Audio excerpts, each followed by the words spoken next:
அன்பார்ந்த நண்பர்களே, உறவுகளே, நன்கொடையாளர்களே, உங்கள் யாவருக்கும் இனிதான காலை வணக்கங்கள்.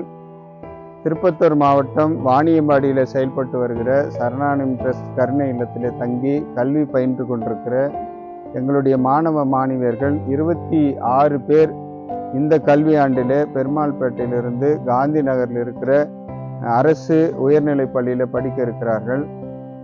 முன்பதாக 5 பிள்ளைகள் 6 பிள்ளைகள் நடந்து போய் படித்து கொண்டிருந்தார்கள். இப்பொழுது 23 மாணவர்களும் நடந்து போய் தான் படிக்கணும். ஒருவேளை நீங்கள் கேள்வி கேட்கலாம், அரசு பேருந்து வசதி இல்லையா என்று சொல்லி.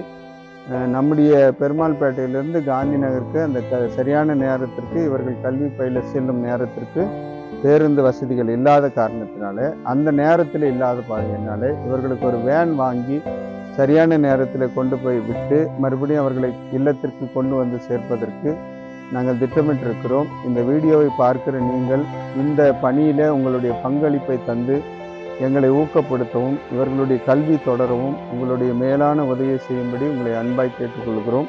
இந்த ஆண்டிலே இவர்களுடைய கல்வி பயணத்திற்கென்று ஒரு 20 பேர் பயணிக்கக்கூடிய ஒரு மினி பேருந்தை அல்லது ஒரு வேனை வாங்க நாங்கள் முயற்சித்து கொண்டிருக்கிறோம், திட்டமிட்டு கொண்டிருக்கிறோம். இந்த திட்டத்தில், இந்த முயற்சியில் உங்களாலான உதவிகளை எங்களுக்கு செய்து இந்த பிள்ளைகளுடைய கல்வி தொடர்வதற்கும் அவர்கள் பாதுகாப்பாய் பள்ளிக்கு சென்று திரும்பி வருவதற்கும் உங்களுடைய உதவியை தந்து தாங்கும்படி உங்களை அன்பாய் கேட்டுக்கொள்கிறோம்.